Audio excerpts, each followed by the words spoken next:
Leandra, boa tarde. Boa tarde. Quero agradecer o esforço que você está fazendo em colaborar aqui conosco e estamos a posto aqui para lhe ouvir. Eu gostaria de agradecer muito do professor Luiz Roberto. E é um prazer rever o senhor de novo. Bom, eu gostaria hoje de falar a convite do professor Luiz Roberto sobre os aplicativos de uso médico em saúde.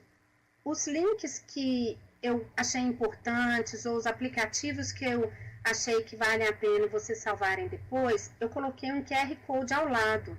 Então fica mais fácil para vocês salvarem esses aplicativos ou os links interessantes usando o QR Code. Mas de qualquer jeito, o professor disse que essa palestra depois vai estar disponível. Então se vocês quiserem pegar depois, fica fácil também.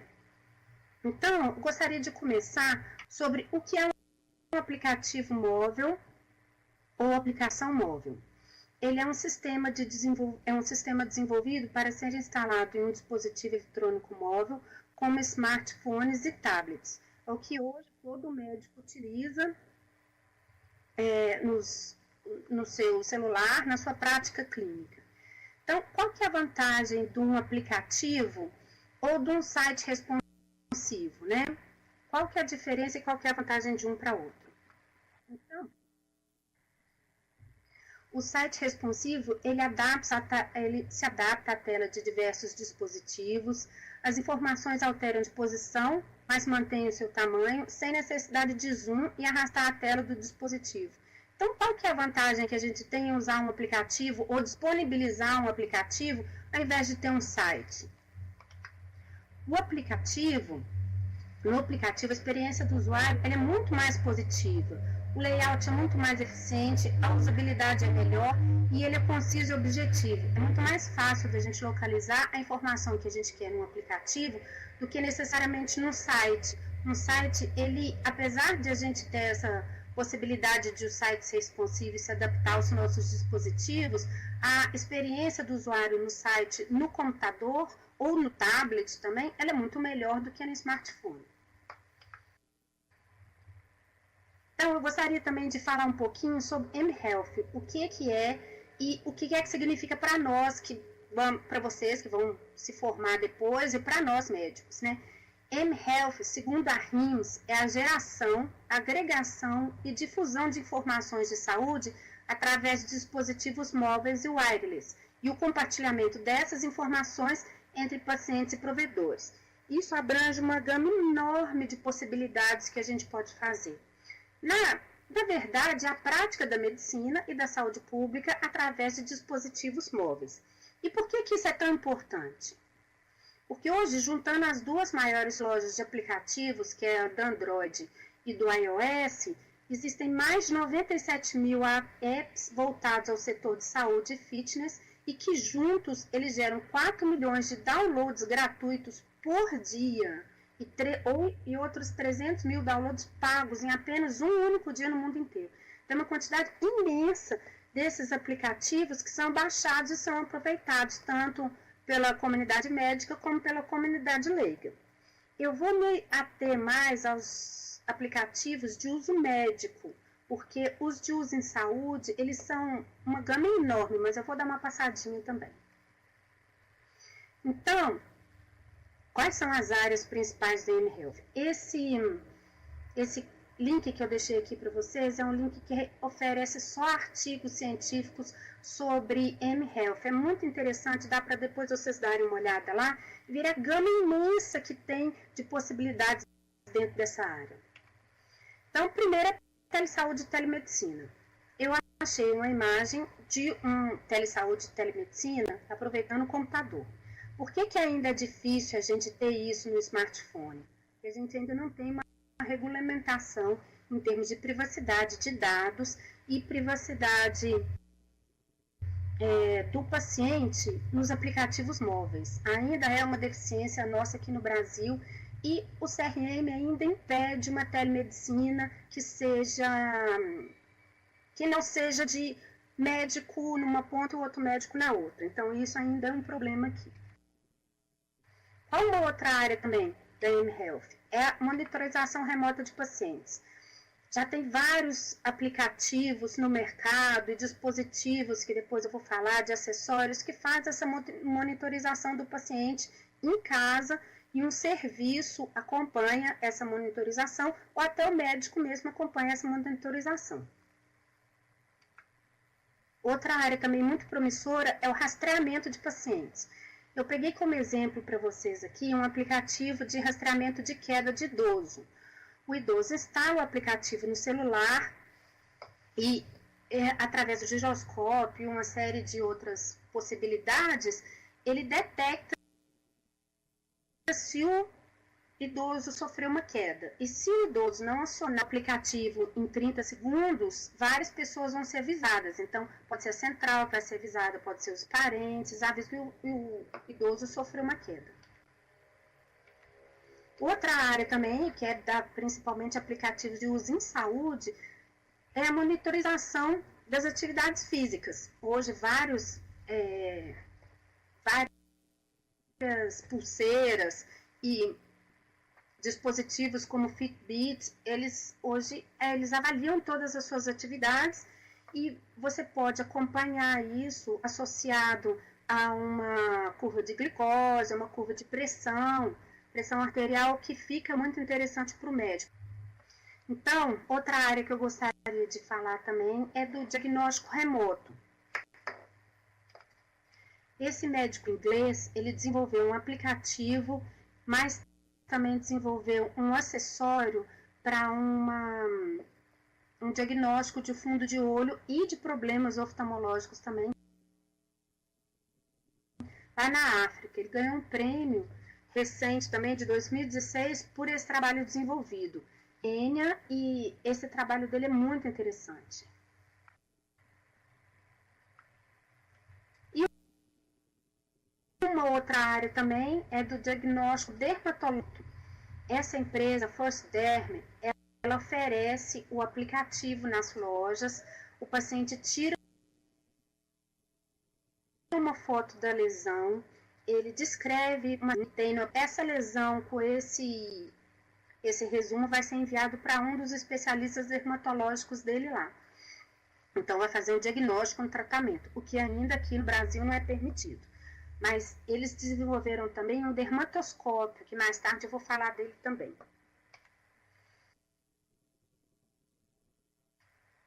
Então, a área da mHealth é imensa e tem aplicativos de saúde, dar uma olhadinha.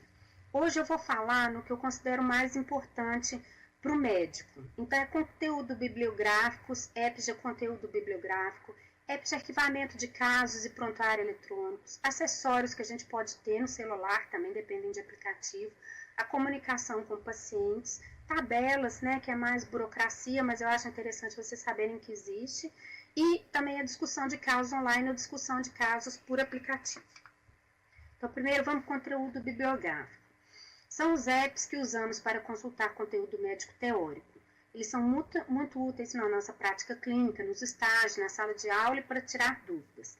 Esse link que eu deixei aqui disponível, ele é do meu blog, UTI Medicina, e lá eu separei todos os posts que tem aplicativos de uso médico. Vocês podem dar uma olhada lá. Alguns já estão muito desatualizados, que o blog é antigo, mas com certeza vai ter muita coisa interessante. Da última vez que eu olhei, tinha mais de 150. Então, dá para se divertir bastante aí. Eu vou falar primeiro do Medscape. O Medscape, ele é, na minha opinião, o melhor aplicativo para uso médico. Ele é imprescindível para qualquer pessoa, para qualquer médico. E profissional de saúde também. Eu vou detalhar mais especificamente eles, e os outros eu vou passar mais por cima da explicação deles. Mas o Medscape eu gostaria de explicar cada funcionalidade dele, porque eu acho que a maioria dos médicos e dos alunos de graduação, eles não sabem de todas as possibilidades. Ele vem com a parte de cima dele, é só você instalar, você tem que se cadastrar com seu nome, seu CRM. Eu não sei como é que funciona para estudantes, mas eu sei que tem uma possibilidade lá. Acho que você coloca a data de sua formatura mais para frente e seleciona a faculdade que você faz. Então, aqui em cima vem sempre alguma notícia interessante que tenha de interesse médico. Aí vamos ver. Primeiro são as drogas. Tudo que tem aqui disponível você pode também achar pelo campo de busca aqui. Mas você pode, para quem está estudando, às vezes ir campo a campo é uma oportunidade de você descobrir coisas que talvez pela busca você não descobrisse. Então vamos, primeiro as drogas.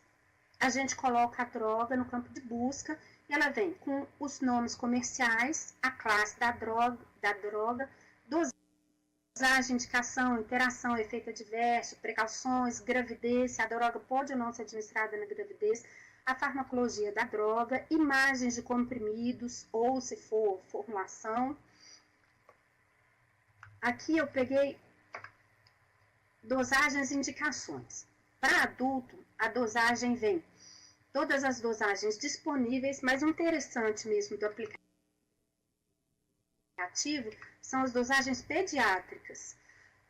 Existe uma calculadora da dosagem. Por exemplo, nesse caso da amoxicilina, eu peguei de 3 meses a 40 quilos, a dose é de 80 a 90 miligramas por quilo por dia, dividido aí de 8 a cada 12 horas. Então, basta a gente colocar a dosagem de miligrama por quilo que a gente quer, mais o peso da criança e a apresentação da medicação. Então, é 250 miligramas, uma solução oral em 5 ml. E aqui ele já dá a dosagem diária total e a quantidade de ml dividida nas tomadas. Aqui eu coloquei em 4 tomadas. Depois que eu vi que tinha colocado em 4, podia ter colocado em 2. Mas vai dar 16 ml, uma criança de 20 quilos, a cada 12 horas. É muito interessante. Tem para quase todas...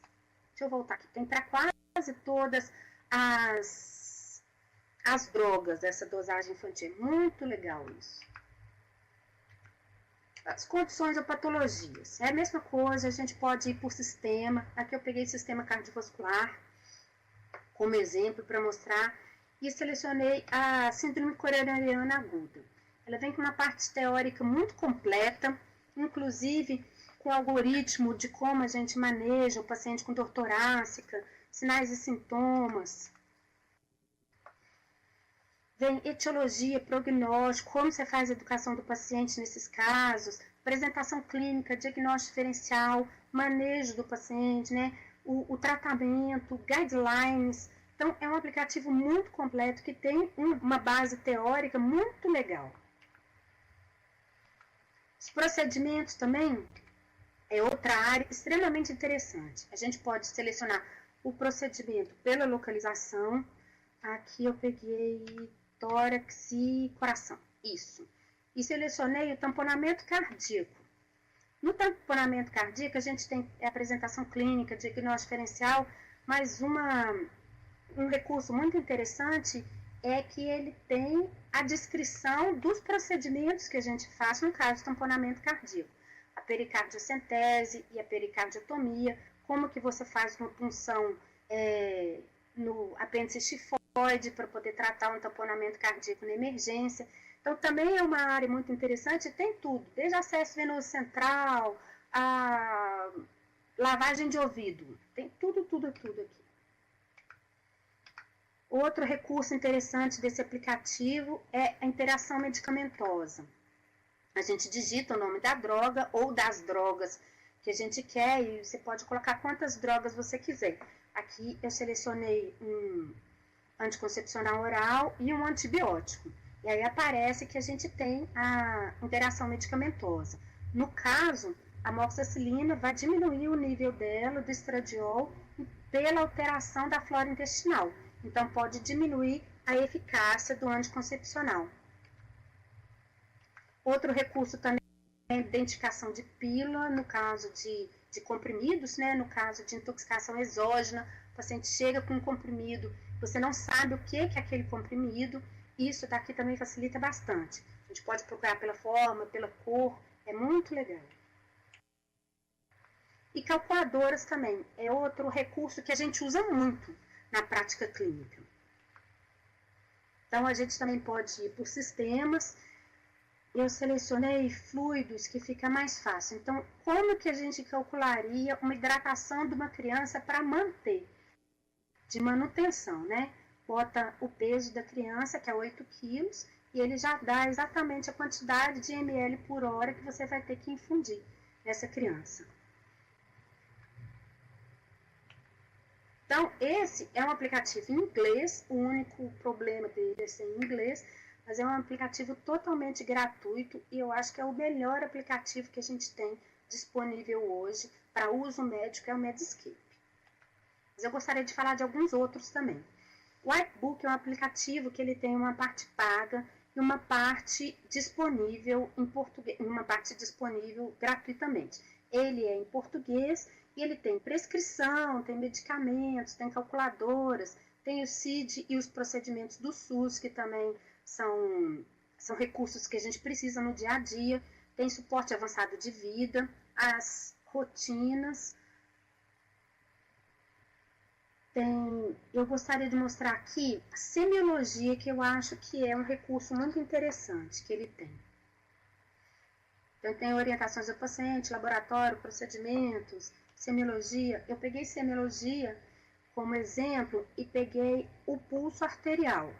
Ele dá todas as características do pulso arterial, inclusive também com manobras que a gente pode fazer para averiguar o pulso arterial. Então, ele tem isso para todos aqueles outros sistemas lá. Vamos voltar.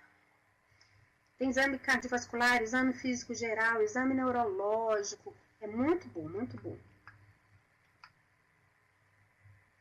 Esse é outro aplicativo que eu também acho interessante da gente ter, é o Bulas Med. Ele é um aplicativo em português, ele é um aplicativo gratuito. Selecione se você é estudante de medicina, estudante, odonto, farmacêutico. E ele vai dar, além da bula da medicação, ele dá o preço também da medicação. O preço comercial. Você pode ver a bula online e como ele está Doctor, que é um prontuário eletrônico do paciente, existe também de buscar médico. E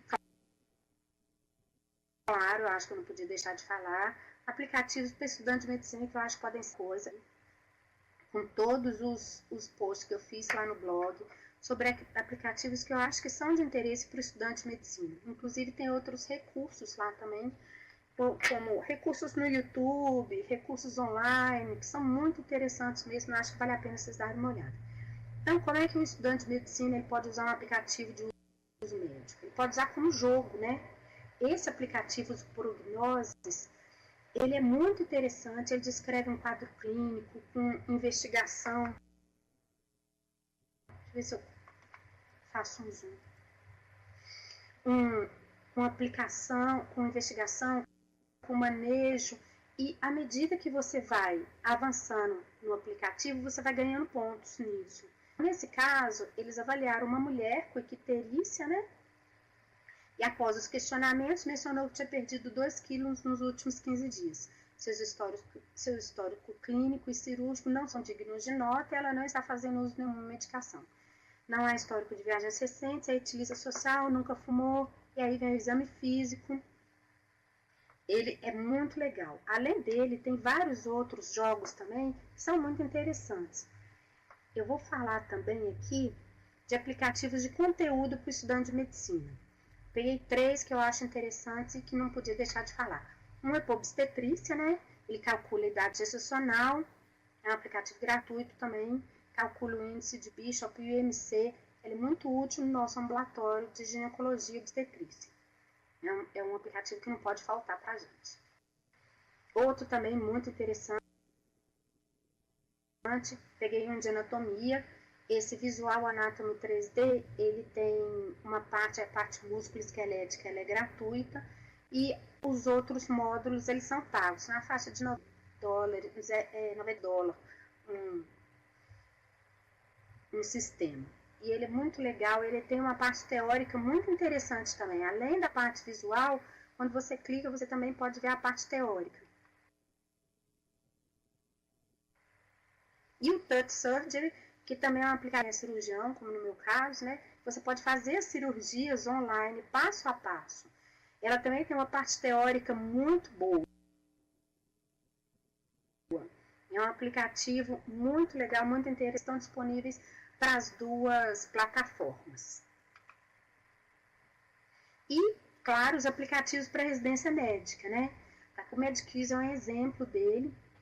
Você pode escolher a escola, as instituições onde a prova foi aplicada, as especialidades, se você quiser fazer uma específica, pode escolher por ano também, e as questões. Esse é um aplicativo pago. Ele também te dá um score no final, você faz a prova e ele te dá um score do que é que você acertou e ainda tem a possibilidade de você saber depois a resposta certa com a explicação.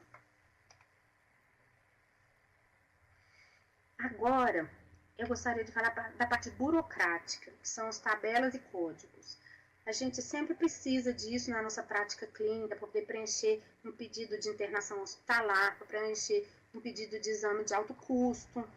E antes isso tinha disponível nos consultórios. Hoje em dia ele está disponível no celular do médico.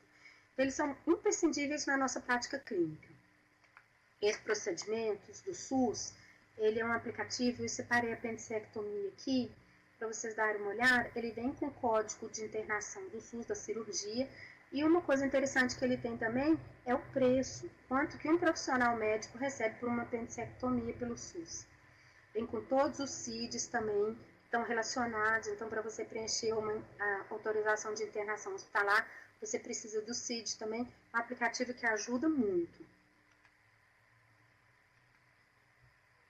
Esse é o procedimento TUS, que é um aplicativo que ele é usado, são os mesmos códigos, com as mesmas especificações, mas é um aplicativo que é usado para saúde suplementar. E outro de burocracia também é o do CID, que a gente usa muito também. A gente procura pelo campo de busca ou pelo número, e ele vai dando todas os códigos que tem parte da palavra à medida que você vai digitando. Esse é um aplicativo muito funcional também, disponível para os dois, é um aplicativo gratuito.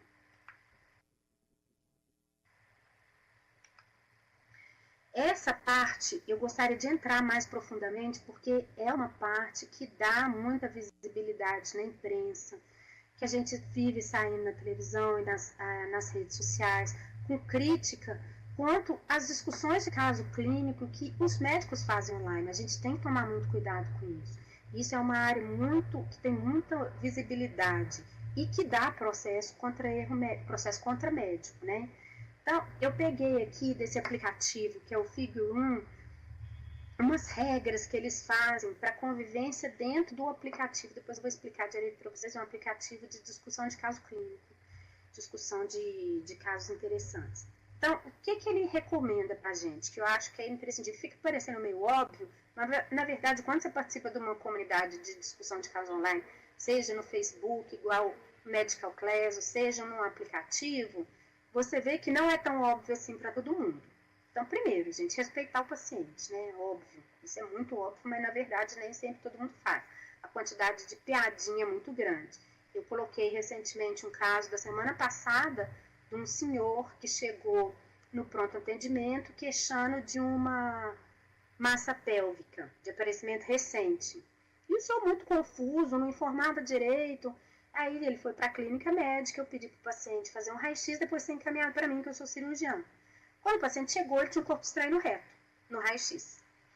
Quer dizer, o paciente não teve coragem de falar na pré-avaliação, onde faz o protocolo de Manchester, ele não teve coragem de falar com a médica que atendeu ele na clínica médica, e ele não teve coragem de falar comigo. Mas aí eu perguntei para ele, o que o senhor colocou aí? Aí ele me explicou que era um vegetal parecido com uma berinjela. Aí eu coloquei esse caso lá no Medical Class. E a quantidade de piadinha foi muito grande. Era para o pessoal saber que uma massa pélvica, ela pode ser um corpo estranho reto, a gente precisa pensar nisso. E a médica da clínica, ela pensou numa tumoração. Então, aí a piadinha vem, todo mundo faz piadinha. Então, respeitar o paciente, gente, isso é muito importante. Manter sempre a privacidade do paciente. E nisso a gente inclui o nome do paciente no raio-x, a gente inclui uma data, uma localização, Por exemplo, Belo Horizonte não é permitido isso. Você pode colocar Minas Gerais, mas Belo Horizonte não é permitido, porque permite a gente vincular uma identificação do paciente. Registro, número de registro em prontuário, não pode. Tatuagem a gente deve tirar. Se o caso clínico não for especificamente, vamos supor, uma reação à tatuagem, a gente deve evitar isso, deve borrar o rosto do paciente, deve botar a faixa em cima dos olhos, se a gente quiser ver a face, né? E retirar cicatrizes e pintas também que podem identificar o paciente, isso é muito importante. Só compartilhar a sua experiência clínica direta, quer dizer, os seus casos, né? Não vamos pegar um caso que a gente achou interessante no FIG1 e passar pelo WhatsApp. É uma coisa complicada, porque a gente tem que dar o devido crédito para quem publicou o caso. Seja educado com seus colegas, né? Isso pode parecer meio óbvio, mas quando a gente participa mesmo, você vê que não é. Manter os seus comentários profissionais, isso é muito importante também. E quando você for opinar, vai dar um suporte com uma contribuição com dados mesmo. Só, isso não se usa mais, essa abordagem está ultrapassada. Não é assim. Contribua realmente com que as outras pessoas vão poder aproveitar da discussão. Deixar os casos médicos lá, não sair passando os casos médicos para outras pessoas. Evitar a autopromoção também. Eu não trato desse jeito, isso não é legal, porque o jeito que eu trato é melhor, não é adequado. E dar o devido crédito para quem faz para quem publicou o caso, se você achar interessante, compartilhar essa experiência que você teve num caso clínico com seus colegas, dá o devido crédito. Peguei isso no Medical Class do doutor, não sei das quantas, tá? É muito legal. Então, esse é um aplicativo muito interessante para a gente que quer aprender um pouquinho mais. Você se cadastra, você pode se cadastrar como estudante de medicina, você pode se cadastrar como médico, tem que comprovar realmente, você tem que mandar foto do seu CRM para poder fazer estar inscrito. Você pode pedir, ele tem várias funcionalidades interessantes, por exemplo, você pode pedir para receber alertas de quando uma patologia ou um caso interessante for publicado, vamos supor, na cabeça e pescoço, ou órgãos digestivos. Outra funcionalidade dele também muito interessante, agora ele já está em português, né? Que são os quiz, que é muito interessante também. Ele é divulgado pela equipe editorial mesmo do aplicativo. E nesse caso, ele pergunta sobre uma paciente do sexo feminino, 65 anos, que vai ao médico pela primeira vez em 25 anos, com história de perda de peso e fraqueza. Ao exame físico, ela está hipertensa e suas extremidades possuem edema com sinal de cacifo positivo. O sumário de urina revela proteinúria, uma amostra de tecido da placa adiposa abdominal revela depósito de amiloides e, além disso, tem reação imunohistoquímica, demonstra proteína amiloide no soro. Aí você pode clicar na foto, que não tem jeito como a gente fazer, mas você vê o sinal de cacife na perna, no terço inferior da perna da paciente, aqui está o tornozelo e o pé. E vem com essas opções. A gente acessa a opção que a gente acha que tem mais a ver com o diagnóstico, a resposta da questão, e logo depois vem se a sua resposta está certa ou não, e os detalhes sobre a resposta é artrite reumatoide, porque os achados dessa paciente são sugestivos de amiloidose inflamatória, secundária artrite reumatoide. Então, é um aplicativo que tem um conteúdo médico muito bom, e é um aplicativo mundial. Você acompanha os casos clínicos da Tailândia, você acompanha os casos clínicos dos Estados Unidos, da França. Então, a possibilidade de aprendizado ali é imensa, imensurável. E, claro, não podia faltar o WhatsApp.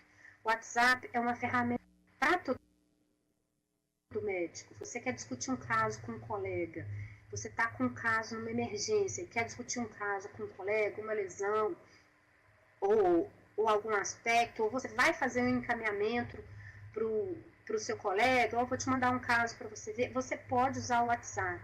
Mas existem já processos de pacientes que se sentiram incomodadas por terem suas fotos enviadas para um outro médico, que eles ainda não haviam consultado. Um cirurgião plástico foi encaminhar um caso para um colega e enviou as fotos do paciente pelo WhatsApp para esse colega. quando a paciente foi no consultório, ela se sentiu extremamente incomodada e abriu um processo contra a privacidade dos seus dados contra o médico que encaminhou. Depois do processo pronto, tudo foi resolvido, eles entraram em acordo, depois de conversa, não teve, mas é uma questão muito chata, a gente tem que tomar muito cuidado com isso. Então, o que pode e o que não pode no aplicativo como o WhatsApp? Por exemplo, discutir caso em grupo, expondo nome, foto ou qualquer identificação do paciente, não pode. Agora, discutir os casos em grupos dele totalmente apagada ou embaçada, pode. Discutir casos em grupos com membros não médicos, isso também não é adequado. Participar e discutir casos em grupos cujos membros sejam somente médicos já é mais plausível. Consultar, diagnosticar ou prescrever medicamentos a pacientes pelo WhatsApp, não pode. Orientar pacientes em tratamento que você já faz presencial com você para esclarecer dúvidas simples, sim. Expor fotos ou selfies de pacientes de cirurgias antes e depois, não pode. Divulgar imagem ou áudio que caracterizem sensacionalismo, autopromoção ou propaganda, igual um áudio que vazou aqui em Belo Horizonte de uma colega médica que assistiu uma reunião num pronto-socorro aqui, uma reunião da comissão, não sei se foi infectologia, mas que passou um áudio alertando todo mundo para não sair de casa, porque tinha casos de febre amarela em tal bairro, assim. Isso não pode, gente. Isso é sensacionalismo. Não deve fazer isso. Recomendar que o paciente procure um pronto-socorro ou consultório médico sempre que houver algo que você não pode esclarecer pelo WhatsApp, isso é muito recomendado. Então, siga as dicas. Lembre-se que os profissionais de saúde podem ser responsabilizados e até processados por expor pacientes nas redes sociais. Se o paciente não é seu, se você não está cuidando daquele paciente, você não deve divulgar. Igual aconteceu com a dona Marisa, que uma médica que trabalhava no hospital, ela não era médica da paciente, mas ela tinha acesso ao prontuário eletrônico, ela divulgou as imagens do exame de imagem da dona Marisa. Ela não podia ter feito aquilo. Apesar dela estar no hospital, ela ser uma médica do hospital, o caso não era dela. Ela não estava divulgando um caso dela. Ela podia estar discutindo, se ela fosse a médica da paciente, ela podia ter discutido aquele caso se ela pagasse a identificação e o caso fosse discutido genericamente, aí não teria problema. A gente tem que tomar muito cuidado com o WhatsApp, porque o juiz hoje considera como prova uma conversa pelo WhatsApp. Outra coisa muito importante também, que a gente tem que estar ciente disso, é a comunicação com pacientes, né?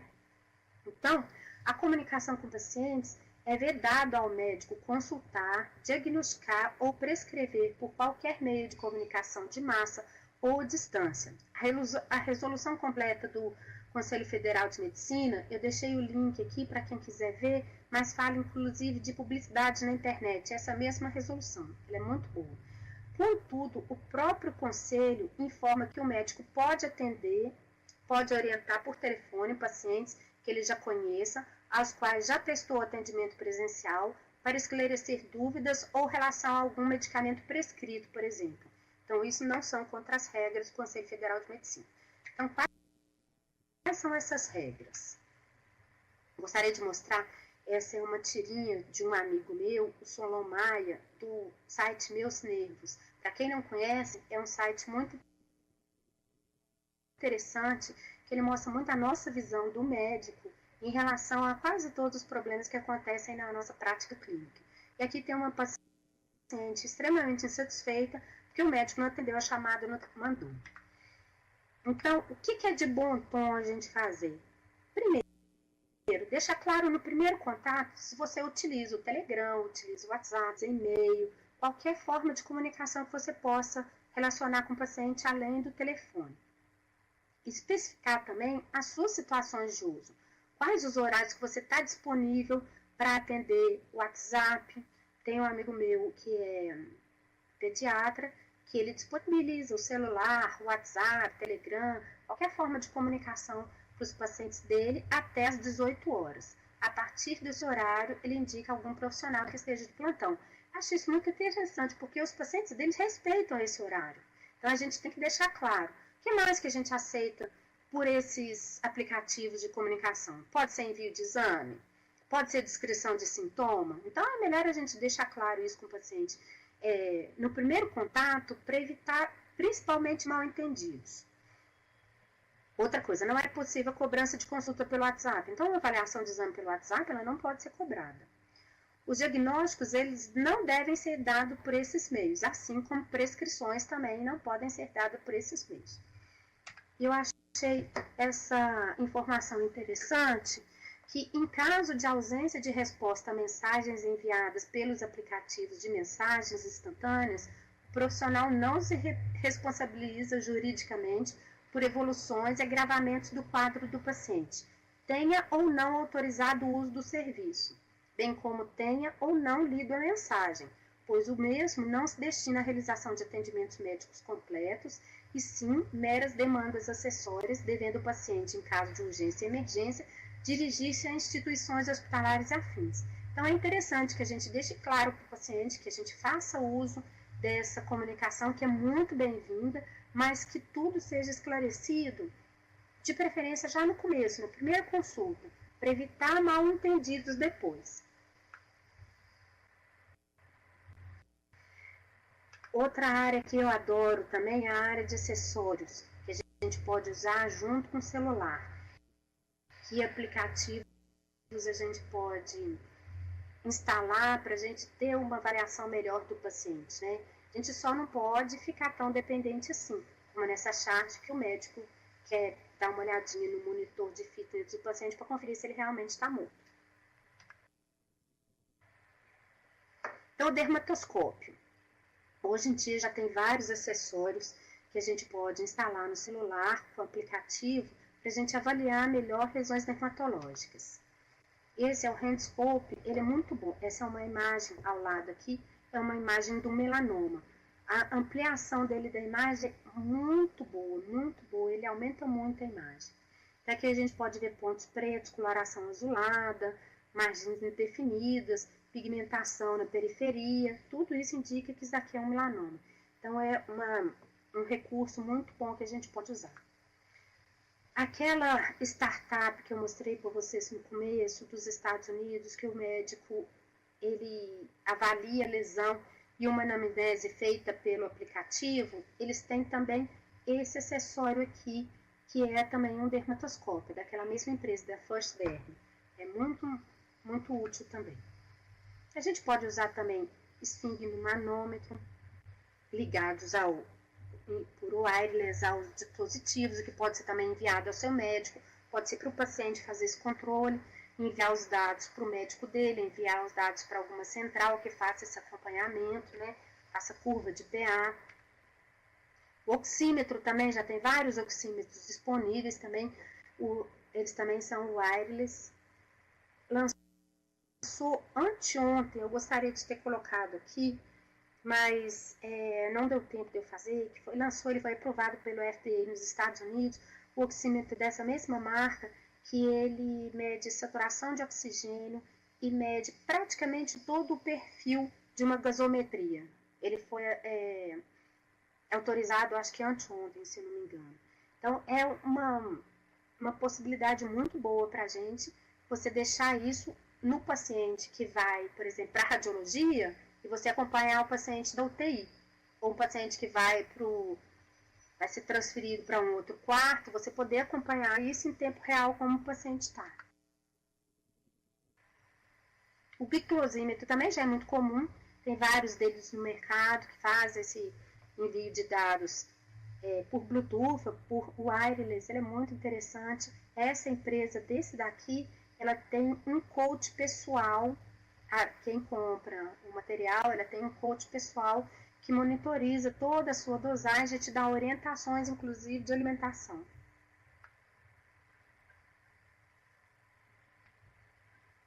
O otoscópio também, que eu acho muito prático. Você pode compartilhar as imagens com colegas, né? Ver com maior detalhamento e uma imagem bem maior do que a gente olhando, e principalmente hoje em dia salvar as imagens no prontuário do paciente, que é uma coisa muito útil também. Também tem monitoramento contínuo do ECG, que é esse daqui, que ele é como se fosse um holter. Ele faz esse monitoramento do paciente em casa, pode enviar diretamente para o médico também. E esse ultrassom, que é um sonho de consumo, uma coisa espetacular. Ele é um transdutor, que é um ultrassom, e é só esse transdutor. Ele envia todas as imagens diretamente para o seu smartphone, para o seu tablet. Ele é realmente um espetáculo. Esse eu sou apaixonada e queria um desse para mim. Ele custa na faixa de uns $40 mil hoje.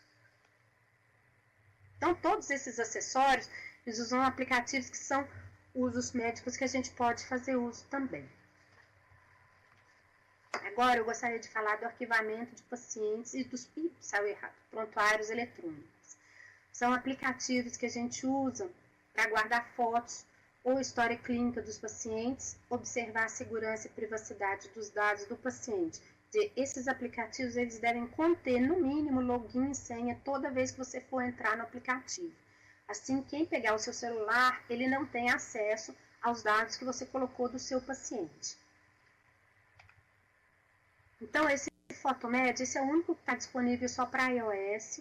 É um aplicativo que eu acho muito interessante, que é um aplicativo principalmente de imagem, para a gente acompanhar a evolução de imagem. Ele tem uma funcionalidade que a gente pode sobrepor uma imagem na outra, para você ver a evolução de uma imagem para outra.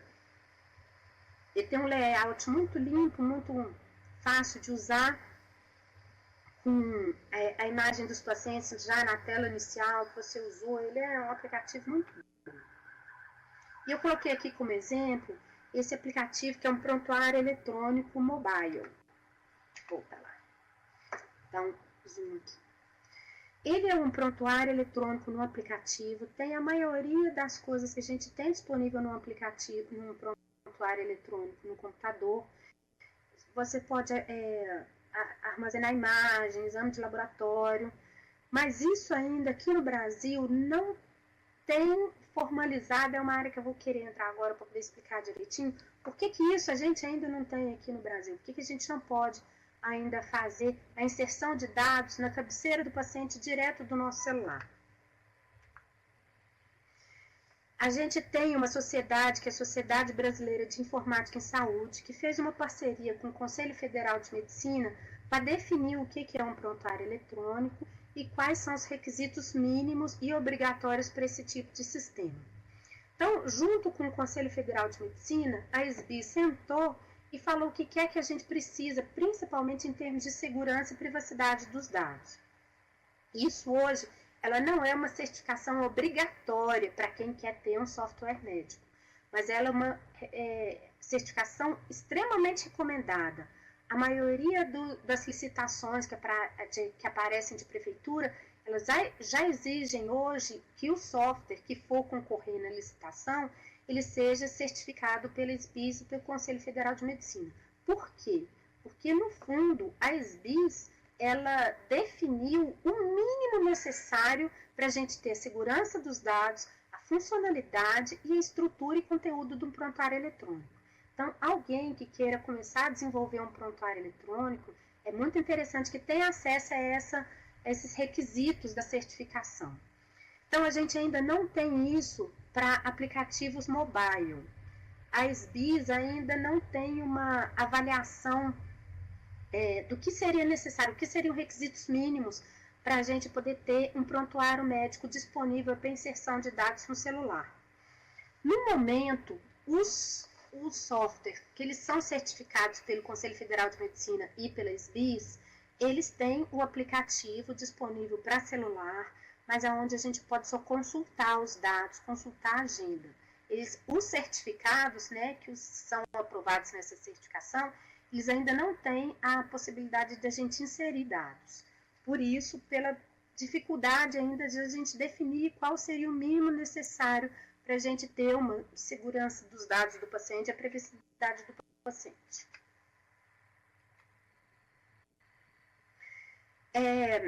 Eu gostaria de deixar, eu sei que minha palestra foi curta, minha aula foi curta, mas eu gostaria de deixar agora um espaço para a gente poder discutir o que vocês acham interessante, se vocês têm dúvida nessa área, e agradecer muito ao professor Luiz Roberto pelo convite. Fiquei muito agradecida, apesar de eu ter uma dificuldade imensa de falar via câmera, mas eu acho que não foi ruim de tudo, não. Eu acho que vocês puderam aproveitar alguma coisa.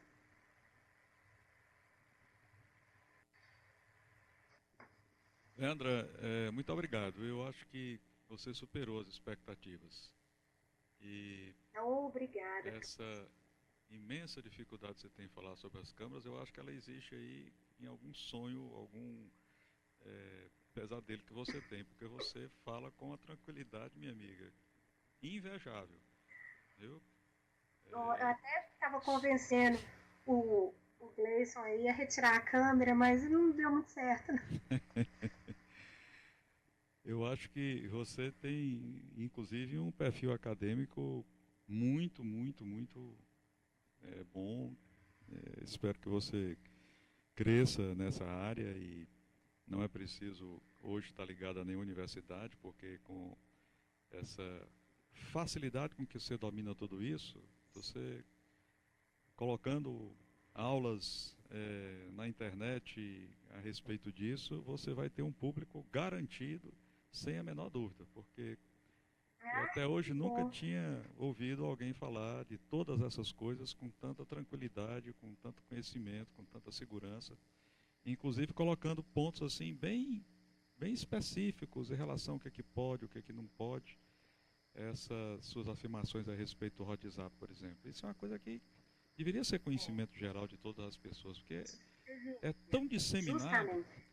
E as pessoas usam assim com uma intimidade tão grande que acha até que porque é muito fácil usar, pode fazer tudo o que quiser com eles. No fim, no último, né, você em determinados momentos chamou atenção para uma coisa que eu sempre tento comentar. O exercício da medicina, mesmo utilizando essas exercícios na medicina e na área da saúde, mesmo utilizando essas facilidades que hoje nos colocam as tecnologias digitais da informação e das comunicações, esses aplicativos e qualquer outro tipo de solução, ela não pode de jeito nenhum, em hipótese nenhuma, deixar de pensar, em primeiro lugar, na interface ética que existe disso tudo. Infelizmente é algo que a gente discute muito pouco no âmbito das escolas, no âmbito das faculdades, seja da medicina e outras áreas da saúde, e dos nossos congressos. Quer dizer, e surgem problemas com isso, né? Realmente surgem problemas, né? Enfim, vocês querem fazer alguma pergunta? Vamos lá, Diego. Anda, rapaz, pega o microfone aqui, ó. Tu que é da área aí de fazer aplicativo. Tá, você tá tímido hoje? Bom, eu estou com um colega aqui que em seguida vai nos falar sobre... Encontrei aqui uma pessoa mais tímida do que você, viu? Mas ele deve estar cheio, se eu conheço bem, deve estar ali cheio de questão na cabeça, viu? Olha, eu estou com um colega aqui sobre teleradiologia. Professor, eu deixei aqui meus contatos. Ok, eu vou passar a palavra. Vocês estão me escutando? Estamos escutando, sim. Vou passar a palavra aqui para um colega que vai depois nos falar sobre teleradiologia, o Rodrigo da Graça, que é um dos poucos colegas aqui no estado do Ceará que domina essa área de teleradiologia bem, coisa que nem aqui na Faculdade de Medicina a gente tem quem entenda muito disso. Tem quem entenda muito não entenda nada, né? Eu também acho uma área muito difícil. Boa tarde, Leandro. Tudo bem? Boa tarde. Fiquei encantado aqui com a sua palestra, muito boa. Eu creio que são temas fundamentais, já que a gente usa essa tecnologia pela facilidade com que ela se apresenta, mas nem sempre questiona, nem tem preparo técnico para isso.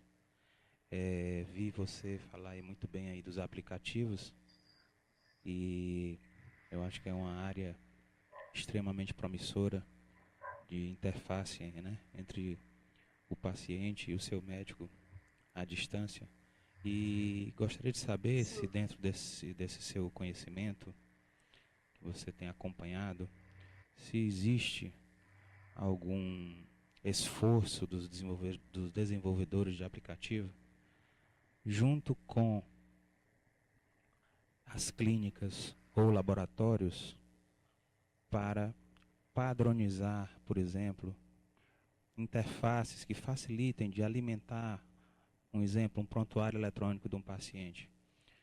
Eu imagino o seguinte, ao Sim. longo da vida a gente vai fazendo exames em um laboratório, no outro, deixando um rastro aí de exames, né? Um exemplo, por exemplo, vários hemogramas que você faz ao longo da vida e eles vão se perdendo aí em gavetas. Pergunto eu, você já viu algum esforço no sentido de que laboratórios disponibilizem, por exemplo, QR codes nos exames de hemograma para que esse paciente possa alimentar um prontuário eletrônico, um app de uma maneira mais fácil? Você já viu isso? Existe essa aproximação, essa tendência? Ou ainda Pois é, não? eu sei de um de Ribeirão Preto, o P2D, que é um prontuário eletrônico, que ele tem isso com os laboratórios, as clínicas de radiologia de lá. Eu não sei em que condições que ele faz isso, mas existe essa alimentação direta do laboratório direto no prontuário eletrônico. O que eu tentei fazer, eu sou uma pessoa assim, que gosto muito de procurar as coisas na internet, e desenvolver e ver como é que funciona. E eu tentei fazer isso lá onde é que eu trabalho, lá no SUS. Tentei desenvolver um QR Code para o paciente, a gente localizar o prontuário eletrônico dele, desculpa, o prontuário em papel, porque lá ainda é em papel, mais facilmente. Mas eu não consegui fazer isso. Tem um site do Meet que a gente desenvolve um aplicativo em Android. Bem facinho de fazer, é uma coisa muito legal. Depois, se vocês quiserem, eu posso disponibilizar isso também. E Excelente. lá você tem essa possibilidade, sabe? Mas eu ainda não consegui, não vi nenhuma iniciativa. Aqui em Belo Horizonte, pelo menos, nosso maior laboratório aqui, ele não tem nenhuma iniciativa desse tipo, não. Entendi. Ok, vamos torcer aí que isso tudo seja agregado, né, em favor do paciente, para ele poder fazer um histórico médico devidamente complementado, né? Mas muito bom, eu agradeço demais aí e me sinto um sortudo de ter vindo aqui ver sua palestra. Eu gostaria de falar, teve uma iniciativa, talvez há uns 8, 9 anos atrás, da Microsoft e da Google de disponibilizar uma plataforma dessa, que essa plataforma pudesse ser integrada nos prontuários eletrônicos. Da Microsoft era o Microsoft Health Vault, e da Google eu não lembro qual era o nome dela, mas que foi descontinuado. Eu até usei, você colocava todas as suas informações médicas e todos os seus exames, inclusive os exames de imagem. E aí o médico, ele podia pedir essa permissão e instalar a API no prontuário dele e importar esses dados todos da Microsoft. Mas isso foi descontinuado, né? Eu acho que talvez já tem uns 2 anos que eles descontinuaram essa iniciativa, que no meu ponto de vista era uma iniciativa muito interessante.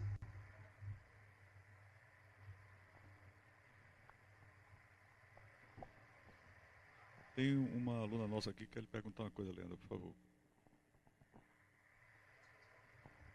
Oi, doutora Leandra, meu nome é Larissa e eu também quero agradecer a senhora e para mim foi bastante engrandecedora essa aula e eu realmente estava precisando no meu momento atual.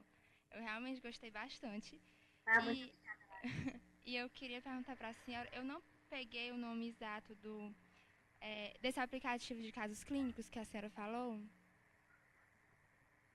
É o Figure 1. Figure 1, certo, obrigada. E outra coisa, Isso. eu queria perguntar para a senhora se já existe algum aplicativo voltado para o público leigo para a promoção da saúde. Sim, nossa, muitos deles. No Brasil, a gente tem vários deles. Isso ainda ia tomar uma grande parte da aula. Eu resolvi não falar muito dos aplicativos para o público leigo, não, mas tem uma quantidade imensa de aplicativos que eles promovem o empoderamento do paciente. Quer dizer, o paciente, ele tendo mais educação sobre as condições clínicas dele, ele pode manejar isso melhor e fazer isso de uma forma com que ele promova a sua saúde. Lá naquela... Eu não sei se vocês estão vendo aqui ainda a tela. Deixa eu tentar voltar lá.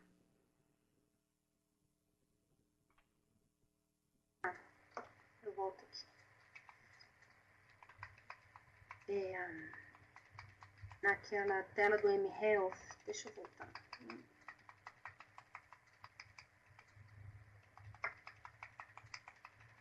Nossa, eu devia ter clicado lá de uma vez, porque não...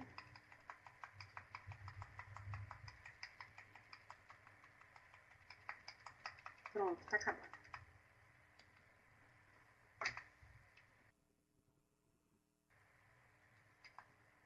Esse link aqui que a gente tem, vocês vão achar uma quantidade imensa lá de trabalhos científicos que envolvem o empoderamento do paciente com os uso. Tem muitos trabalhos lá, muito trabalho interessante. Lá a maioria dos trabalhos são em inglês, mas por lá vocês já podem ter uma quantidade, vocês já podem ter uma ideia do que tem disponível.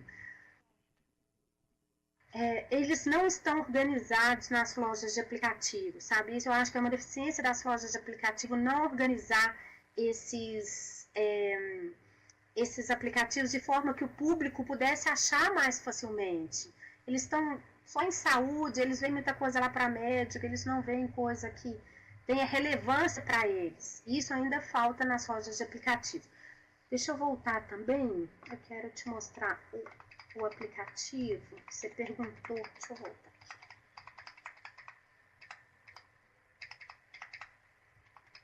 Nossa, voltei tudo.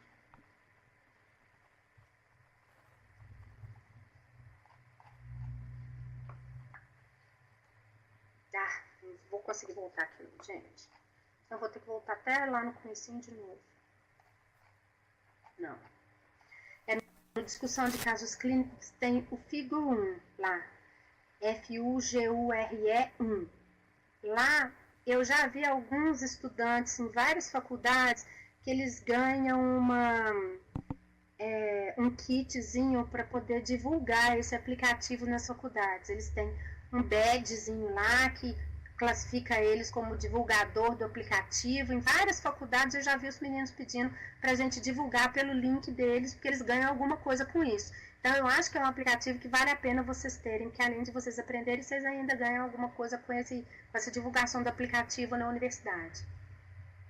Te ajudou, Larissa? Ajudou, obrigada.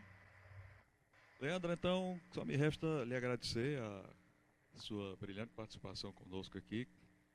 Nós gravamos a sua aula, assim que tiver editado, a gente manda um link para você ver e, com sua autorização, a gente pode disponibilizar para algum aluno que queira se interessar em ver isso também, tá certo? Sim, se o senhor quiser, eu disponibilizo o link também essa aula ficou disponível no Prezi, para quem quiser assistir, fica disponível só os slides, sem som, né? Mas para quem quiser pegar depois todas as referências, que fica mais fácil, eu posso encaminhar o link aí para o senhor e o senhor passa para os alunos, pode ser? Pode ser, sim, sem dúvida, à vontade. Sim, aí eles podem pegar todas as referências, o nome de todos os aplicativos, que fica mais fácil para eles, tá bom? Tá bom. Outra coisa, eu queria que você também mandasse por e-mail o endereço físico para a gente mandar o seu certificado, tá certo? Sim, mando sim. Preparando, aí você manda, que a gente manda pelo correio, tá bom? Então tá bom. E muito obrigado, viu? Mais uma vez.